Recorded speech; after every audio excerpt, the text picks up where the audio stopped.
선생님, 걱정 마십시오.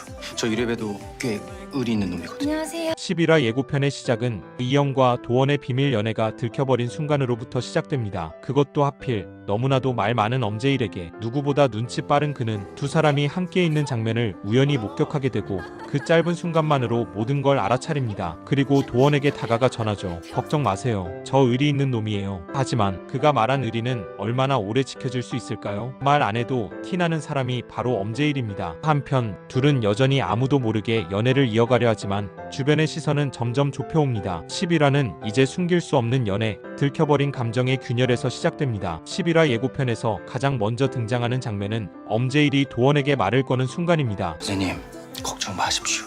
저 이래봬도 꽤 의리 있는 놈이거든요. 안녕하세요. 대사는 짧지만 이 말이 나오는 순간 도원은 말없이 미소를 짓습니다. 이 대사의 맥락상 엄제일이 이영과 도원의 연애를 알게 되었고 그걸 도원에게 직접 확인해준 장면입니다. 이 장면에서 분석 가능한 포인트는 세 가지입니다. 첫째, 이제 이영과 도원의 연애는 완전히 비밀이 아닙니다. 둘만 알던 관계에 제3자가 끼어든 시점이 생긴 거죠. 둘째, 엄제일의 반응은 예상보다 담담합니다. 놀라거나 혼란스러워하기보다 저 의리 있다고 선을 긋는 말로 반응합니다. 이건 두 사람의 관계를 인정하는 동시에 자신이 그 관계를 존중하겠다는 의미입니다. 셋째, 도원의 표정입니다. 처음엔 잠깐 당황한 듯하지만 곧바로 짓는 미소는 그 상황을 불편하다기보다는 예상했다는 쪽에 가깝습니다. 즉 11화 예고의 첫 장면은 비밀 연애가 완전히 안전하지 않다는 긴장감을 만들어내는 역할을 합니다. 그리고 여기서 중요한 건 이 장면이 예고편의 오프닝에 배치됐다는 점입니다. 제작진이 이 장면을 맨 앞에 둔 이유는 분명합니다. 11화의 전개에서 둘의 관계가 들통나면서 벌어지는 변화가 핵심 축이 될 가능성이 높다는 것, 또한 엄제일은 예고 후반부에서 사비와의 관계 흐름에도 연결되기 때문에 그가 이영-도원 연애를 알고 있다는 설정은 향후 전개에 이중적인 긴장감을 유도할 수 있습니다. 예고에선 그 이후 이영과 도원이 따로 만나거나 대화를 나누는 장면은 등장하지 않습니다. 이들의 연애가 실제로 어떤 갈등에 직면하는지는 확인되지 않습니다. 하지만 들켰다는 사실 자체만으로 이제 이들의 감정선은 감추는 것이 아닌 드러난 이유를 관리하는 것으로 넘어가게 됩니다. 비밀 연애라는 서사의 구조상 한 사람이 알게 되는 순간 그 비밀은 비밀이 아닌 것처럼 행동해야 하는 시점으로 바뀝니다. 그리고 그 시작점이 되는 장면이 바로 이 짧은 대화, 저 의리 있는 놈이에요. 11화 예고 중반, 난경은 이영의 언니 오주영과 식사 자리에 함께합니다. 그 장면에서 난경은 무심한 듯 자연스럽게 이렇게 말을 꺼냅니다. 이영이 요즘에 하지 마라. 하지만 그 순간 이영은 단호하게 끊습니다. 하지 마라. 이 대사는 길지 않지만 분석 포인트는 아주 명확합니다. 첫째, 이 자리가 단순한 식사 자리가 아니라는 것. 동기인 난경과 가족인 오주영이 함께 식사하는 장면은 지금까지 드라마 내에서 드물었습니다. 즉, 이 장면은 사적인 관계와 병원 밖의 연결선을 암시합니다. 둘째, 난경이 말하려던 내용은 확정되지 않았습니다. 이영이 요즘에 이후의 문장은 끊겼기 때문에 그 내용이 연애에 대한 것인지 병원에서의 변화인지 혹은 다른 사건에 대한 것인지는 명확하지 않습니다. 하지만 중요한 건 이영의 반응입니다. 하지 마라. 말투는 짧고 단호합니다. 농담처럼 툭 던진 말이 아니라 진짜로 그 얘기는 하지 말라는 의지에 가까운 태도입니다. 그 순간의 정적과 오주영의 표정은 화면에 잡히지 않지만 이영이 반응하는 톤과 시선만으로도 이 대화가 가볍지 않다는 건 충분히 전달됩니다. 이 장면에서 드러나는 핵심은 두 가지입니다. 1. 이영이 감추고 싶은 것이 있다는 것. 예고 앞부분에서 연애 사실이 엄제일에게 들킨 상황과 연결하면 그 감추고 싶은 것이 바로 도원과의 관계일 가능성이 있습니다. 2. 난경이 그것을 말하려 했다는 것. 난경은 그 말이 연애든 병원이든 비밀일 수 있는 내용이라는 걸 인지하지 못했을 가능성이 큽니다. 아니면 이미 눈치는 챘지만 분위기를 테스트해본 것일 수도 있죠. 여기서 주목할 또 하나의 흐름은 이영과 난경 사이의 거리감입니다. 같은 1년차 동기이지만 이영은 동기들과 완전히 편하게 지내지 못한 적도 있었고 난경은 때로 너무 직진하는 화법으로 상대의 감정을 건드리는 역할을 해왔습니다. 이 장면은 그 미묘한 거리감을 다시 확인시키는 장면이기도 합니다. 결론적으로 이 장면은 이영이 단순히 비밀을 숨기는 것을 넘어 누가 내 이야기를 어디까지 알고 있는가를 경계하고 있다는 걸 보여줍니다. 그리고 제작진은 이 짧은 대사를 통해 11화에 또 다른 긴장선을 쌓습니다. 연애가 들켰다는 사건의 여파는 생각보다 더 넓고 더 빠르게 번지고 있다는 것. 예고는 단 한 장면만으로 이영이 앞으로 감정적으로 더 조심스러워질 수밖에 없는 이유를 정확하게 설명합니다. 말하려는 사람과 막으려는 사람. 지금 이 조용한 대화 안에는 11화 전체를 관통하는 불편한 공기가 스며들어 있습니다. 11화 예고 후반, 병원 안은 조용한데 불안합니다. 보이지 않는 균열이 사람 사이, 감정 사이, 매 순간을 흔들고 있습니다. 먼저 등장하는 건 엄제일입니다. 치매를 앓고 있는 할머니 환자가 밝게 웃으며 엄제일을 향해 말합니다. 괜찮아.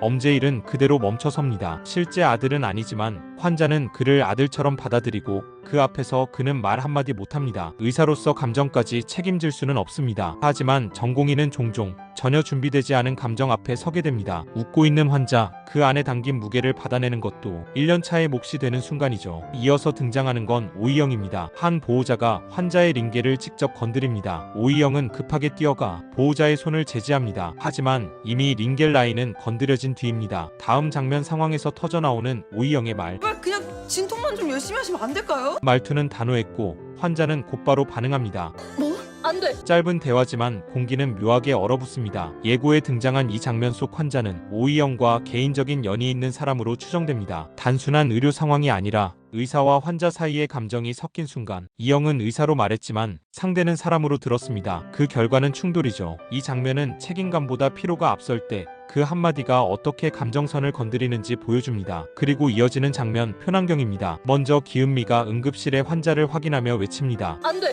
한번 못 가. 아기 탈출 빠졌다고. 응급 상황입니다. 표난경은 전화를 붙잡고 말합니다. 그냥 네가 지금 빨리 올라오면 되잖아요. 다급하고 날카롭지만 그 말은 정확하게 날아갑니다. 누군가의 늦은 판단이 지금은 환자의 생명에 영향을 줄 수 있기 때문입니다. 그 직후 난경은 옆에 있던 인턴 탁기온을 향해 큰 소리로 외칩니다. 너 죽어봤어?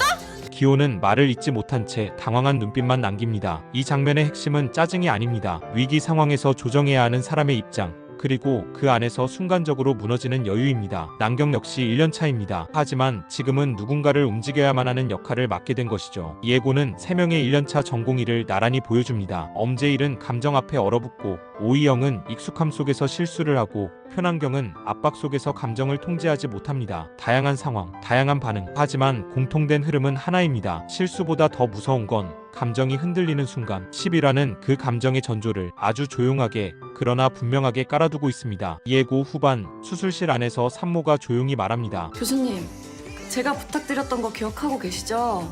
말을 건 사람은 환자, 대상은 서정민 교수입니다. 이 짧은 대사 안에는 산모가 과거 오이영을 집도의로 지정해달라고 직접 요청했었다는 사실이 드러납니다. 의료진이 선택한 게 아니라 환자가 먼저 선택한 집도의, 곧이어 서정민 교수가 말합니다. 산모분 뜻이 그렇다면 뭐 오이영 집도의 자리로. 헐. 그리고 멈춘 듯한 공기 속 오이영은 말이 없습니다. 그저 서 있는 모습만 비춰집니다. 그 뒤에 교수의 마지막 멘트가 이어집니다. 우리 상과의 유구한 전설이 오이영한테도 통할까? 반쯤 웃는 말투지만 그 말엔 긴장과 시험의 무게가 함께 실려 있습니다. 공기 자체가 조용해집니다. 모든 시선이 이영에게 쏠립니다. 이영은 말이 없습니다. 입은 다물려 있고 눈빛은 당황과 긴장, 그리고 할 수 있을까라는 불안이 교차합니다. 예고는 한마디의 대사로 지금 이 장면의 무게를 세 겹으로 깔아둡니다. 환자의 신뢰, 교수의 실험, 이영 스스로의 자격 검증, 오이영에게 첫 집도란 단순한 경험이 아닙니다. 그간 스스로에게 해왔던 수많은 의심, 나 진짜 할 수 있을까라는 내적 갈등이 처음으로 공식적인 선택 앞에 놓이는 순간이니까요. 이영은 대답하지 못합니다. 그저 침대 앞에서 가만히 선 채 자신을 바라보는 환자의 눈을 피하지도 마주하지도 못한 채 한 걸음도 움직이지 않습니다. 그리고 마지막 장면, 카메라는 김사비에게 옮겨갑니다. 짧은 혼잣말이 나옵니다. 쟤 진짜 나 좋아하나? 그 목소리는 낮고 속으로 삼키듯 작습니다. 누군가에게 말하는 것도 아니고 누군가가 듣고 있는 것도 아닙니다. 자기 자신에게 던지는 질문, 앞서 난경이 했던 한마디가 떠오릅니다. 설마 엄지리 너 좋아한대? 야 너네 사겨? 그 한 줄이 사비의 마음 어딘가를 눌렀고 지금 그녀는 그 감정을 어찌해야 할지 모르는 겁니다. 김사비는 늘 논문과 교과서 안에 있는 사람이었습니다. 정답을 외우는 건 잘했지만 감정을 해석하는 데엔 서툴렀습니다. 하지만 지금은 그 감정이 문제를 내고 있고 그 해답을 찾아야 하는 사람은 바로 자기 자신입니다. 11화 예고편은 크게 과장되거나 자극적인 장면 없이 인물 하나하나의 감정이 조용히 그러나 분명하게 흔들리는 모습을 담고 있습니다. 엄제일은 감정 앞에 서 있고 오이영은 책임 앞에 멈춰 있으며 표난경은 위기 속에서 움직이고 김사비는 처음으로 자신의 마음을 마주합니다. 이 모든 흐름이 하나의 이야기처럼 자연스럽게 이어지지만 예고는 그 끝을 보여주지 않습니다. 수술실에서 오이영은 어떤 선택을 하게 될지, 김사비는 자신의 감정을 어디까지 인정하게 될지, 그 이후의 장면은 예고 속에 포함되어 있지 않습니다. 12화는 단독으로 감정을 밀도 높게 쌓아가는 회차이며 12화를 향한 폭선이라기보다 지금의 이야기만을 집중적으로 비추는 구성입니다. 그리고 이 채널은 12화 예고에 대한 별도 분석 없이 이번 11화를 끝으로 해석을 마칩니다. 그 이유는 단순합니다. 분석은 결말을 맞이하기 직전까지가 가장 정확하기 때문입니다.